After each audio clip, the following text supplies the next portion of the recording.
Hello there and welcome back to Toby Jones Talks Music. I am Toby Jones and today we are talking music once again and a band that I am very fond of, the German hard rockers, the Scorpions, and most specifically an album that I had disregarded, but I come here blessed with positive news. It is back in the realms of my favourite Scorpions albums. After doubting it for so long, I finally get it.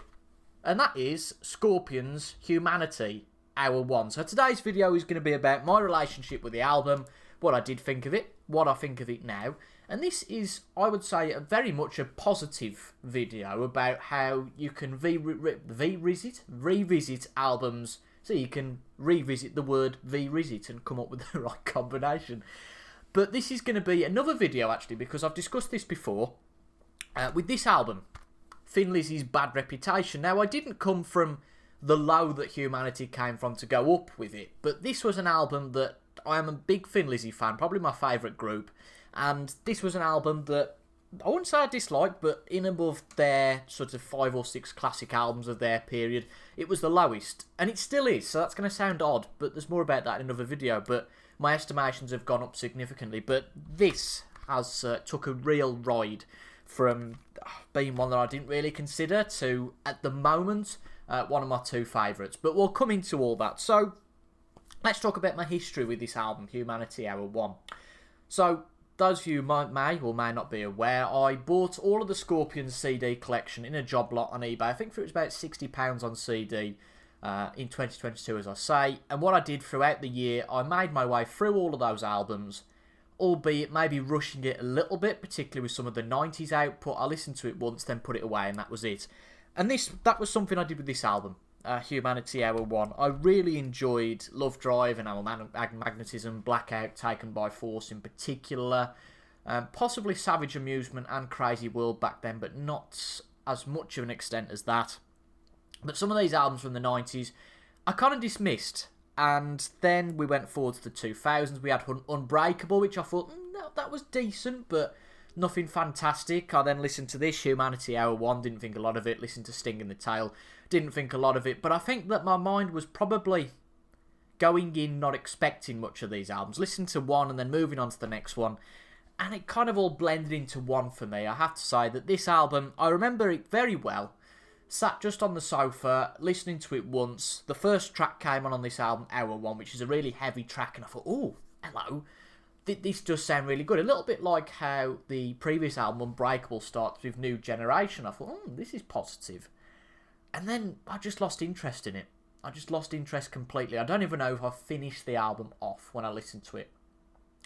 But that all changed with getting the album Return to Forever, the 2015 album, which wasn't included in that job lot. I've done another video separately about that, so I'll just paraphrase what I discussed in that video. And that was really for...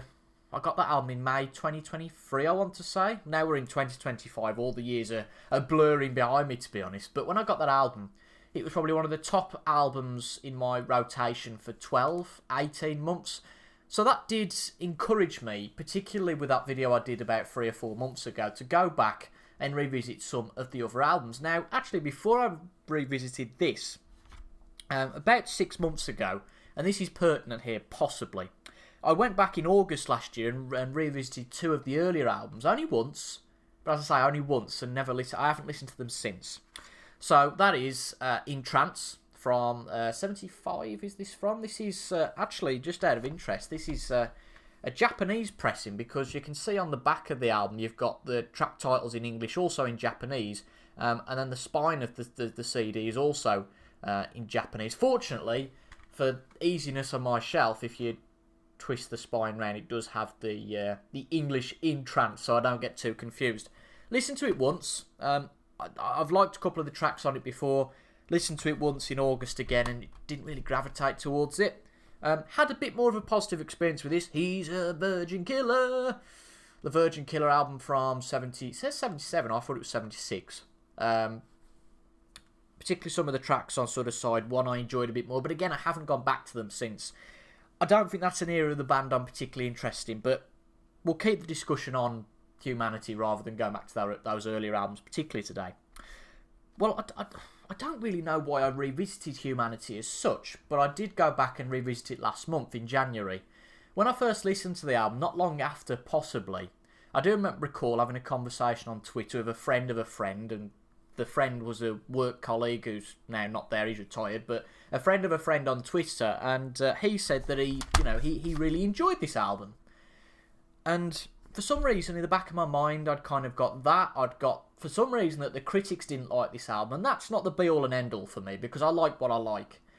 But it almost validated my opinion that this wasn't a great album. As a matter of fact, going back now and looking at the critics' reviews, I was obviously way off, because they did praise this album, at least looking at the Wikipedia section anyway, of the critical response.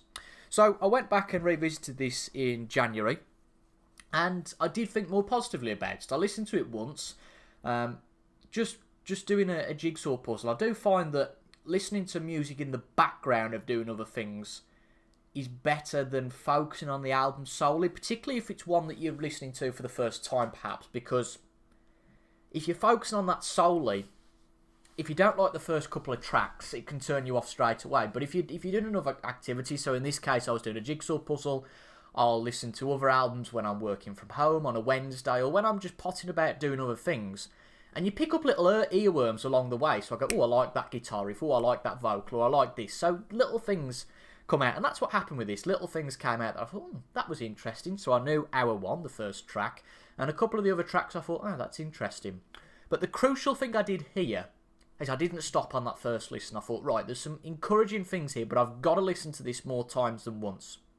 So a couple of days after, I listened to it again, thought more positively, and I'd probably say it took 3 or 4 listens for me to go, right, I'm fully into this now. I'm completely into this. And there was over half of the album, half of the 12 tracks on this album that I really, really enjoyed. So that was positive. It's a typical Scorpions blend, really, of heavy tracks mixed with the typical ballad type tracks, but there's nothing that's really too mellow here as such. It's still got that hard rock feel, but nevertheless, it's a typical Scorpions album in that way. It's a concept album about an apocalyptic drama, if you could call it that, an apocalyptic struggle, a fight between humans and robots, but it's a looser concept album. It's to go completely off genre, it's almost a little bit like this. A bit less loose than this, because in the wee small hours, Frank Sinatra is very much just songs about a theme. But it's certainly not as stringent to a concept as, for instance, this, Pink Floyd The Wall. So it kind of fits in the middle of that realm of concept albums, but I don't think there's a problem with that, because this is, as I say, more songs about a certain theme, and I quite like that, because you are keeping within that theme, but again, it's okay. You could almost say that a lot of the Scorpions albums are a concept. If you look at like sort of Love at First Sting, it's almost a party album, really. And could you say a party's a concept? When you look at other artists, you could say, well, that's just good time music. Is good time a concept? So I feel like concept is bandied about a little bit too hastily sometimes. But on this point, I do agree with it to an extent. But I have to say, the highlights from this album. So we've got 12 tracks, I said, we'll go down. Hour 1, Game of Life, But We Were Born to Fly, The Future Never Dies, You're Loving Me to Death, 3, 2, 1, Love Will Keep Us Alive, We Will Rise Again, Your Last Song, Love Is War, The Cross, and Humanity. And I've written down 5, which really are the highlights. I struggled to put this down to 5. So the first track I've always liked, Hour 1, We Were Born to Fly, that is unbelievable. That track starts with the riff, particularly. We Will Rise Again, that's proper crunching, proper heavy. Love Is War, I love that one. That's a bit more of a ballady type one, but it's a great song. And then The Cross, again heavy. You'll notice that probably I'll gravitate more towards the heavy stuff with the Scorpions, and that's maybe something that I missed the first time round. I am surprised, because We Were Born to Fly is the 3rd track, and the first time I heard that the second time round, I thought, oh, this is really good. But you will notice, actually, me saying that, and I'm thinking this while I talk, is that I'll actually say that, if we're talking about the old vinyl days, that the second half of this album is probably better than the first. And that might be something that maybe switched me off from this. Maybe. Just talking out loud now, because of the tracks I mentioned, 3 out of the 5 from the last 6 of the album. But there's not a bad track on this. So, as I say, the 5 tracks there are the highlights, but there's not a bad track here at all. So I would absolutely recommend you go and listen to Humanity Hour 1 again if you're a Scorpions fan. And you're not exactly 100% sure about this album, and it's maybe been one you haven't listened to for a while. I classify this as a modern Scorpions album, being from 2007, I want to say. 2007, which is 17 years ago, but considering most of the albums I listened to are for the 70s and 80s, this would classify quite easily as a modern album. But this, at the moment, is very much in my favourite Scorpions album. I've come to terms with the fact that you don't just have to have one favourite album and it stays like that forever. For instance, I would say for a long time that my favourite Scorpions album was Animal Magnetism. If you base it upon listening habits, my favourite album of the Scorpions was Returns Forever for a long, long, long time. At the moment, it's actually another album which I haven't got out as a prop, so bear with me. It's this album, which I might do another video about because it seems a crime just to tag this onto the back of this video, but that's Savage Amusement from 1988. Particularly because I had the 50th anniversary deluxe edition for Christmas. Again, I don't want to go into too much detail, but that's just reaffirmed my love for this album. Absolutely awesome. So, at the moment, as I speak, these are the two Scorpions albums in main rotation. I haven't listened to much of Returns Forever for a bit. That's probably a blessing, because I've listened to a lot of it over the years. It's my favourite right now, but would I put it in a ranking above Returns Forever? No, probably not. Not yet. I'm not there yet. It takes... I think you can generate a relationship with these tracks, but it does take a little bit longer to garner that real... what would you call it? I don't know if it's to call it life-changing relationship with these tracks, but I can accept that these are all great tracks, but some of the tracks on Returns Forever are kind of in the realm of favourite Scorpions tracks, and I don't think any of these are there yet, but very solid tracks nevertheless. Before I finish the video, I normally wear a band shirt or something, but unfortunately I don't have a Scorpions band t-shirt. So this is all you're going to get. You're going to get this little pinstripe Scorpions pin, which actually I didn't buy. My dad bought this from, I think it was a bike convention, a motorbike convention that had got stores, an auto jumble as they're called, and he bought me that for a couple of pounds. So that's all you're going to get from a Scorpions memorabilia point of view today. This was in the deluxe vinyl reissues, I think, which were released in the 50th anniversary reissues, the vinyl. I think they did, I could be wrong, or maybe it was newer. I know they certainly did some vinyl reissues fairly recently because I watched the video on Phil Aston's channel now, Spinning Magazine. And I think it was pretty much everything up to Savage Amusement, but then they also included Humanity in there as well, which when I watched that video, I thought, what have they put Humanity in there for? I'd have thought straight away, put Crazy World in there, because that's an album that I really enjoy as well, and possibly this other video I'm doing might be an amalgamation between Savage Amusement and Crazy World. I haven't decided yet. But I thought, why did they put Humanity in there? But actually, looking back now, listening to that album, I can totally understand why it's in there, particularly from a popular point of view. I feel like maybe Returns Forever has got a resonance with me. I don't think it would catch on as much with other Scorpions listeners, but to those who particularly would say, well, you know, Scorpions finished with Love at First Sting, forget it after that, I would say listen to this, 100%. I've come into actually contact in person with a few Scorpions fans who have said, well, you know, the new albums aren't as good as the old, and I think, come on, at least give them a chance. I'm stuck in my ways as well. I would say that with most bands, I tend to just look at the popular output and that's it. But Scorpions is one I've gone a bit further into, and I would say, no, listen to Humanity, listen to Return Forever, even Sting in the Tail, listening to that. And if you're going to stop at Love at First Sting with Scorpions, then by all means do. But there is so much potential after that. Even a few of the tracks on Face the Heat. But I've talked about the 90s and noughties output of the Scorpions album on that Returns Forever video, which after this I recommend you go and watch. But this is really just a lesson to go and revisit those albums that maybe you've listened to once, twice, and maybe is a kick in the backside for me to go and listen to In Trance and Virgin Killer again.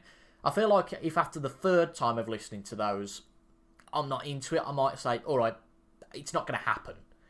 But you do have to give it a bit of patience, and me being an impatient person, wanting something straight away, and particularly with such a big music collection, for me anyway, I think I've probably got about 500-600 CDs, many of them remaining unlistening, it is very easy just to go from one thing to another. If it doesn't catch you straight away, then you miss it. But the beauty is coming back to something like Humanity, and there's a lot of albums I think I could do that for. And there's so many examples of those, like I touched on that other video I did a while ago, that Thin Lizzy Bad Reputation video. I can't remember the albums, but there was at least 4 or 5 examples in that video where it took me a while to get into them. But I did in the end. One of those, before I finish, is this one. My favourite album of all time, The Wall, Pink Floyd. First time I listened to that, I thought, what the hell's this? It's awful. I wouldn't want to go back to a video listening to me talking about that now. But that's the beauty of this YouTube thing, you know, that on that Return to Forever video, I'd have gone, listen to this once, forget it. But I can hold my hands up and say, sorry, past me, I was wrong. And future me can go back. And if anybody's watching that Return to Forever video, then watching this, you think, Christ, you're such a bloody hypocrite. In that video, you said that it was rubbish. And in this one, you're saying it's fantastic. You're always allowed to change your opinion. But before I do any more waffling, I'm going to bring this one to a close. So the message you will have heard, I'm not going to go through it again. But the main tagline from this video is that Scorpions, Hour 1, I finally get it. And I really do get it. But maybe it might be time to take a break from that album and move on to something else now. If you've enjoyed this video, leave a like down below. Comment your thoughts, of course, as well. And subscribe for regular music musings.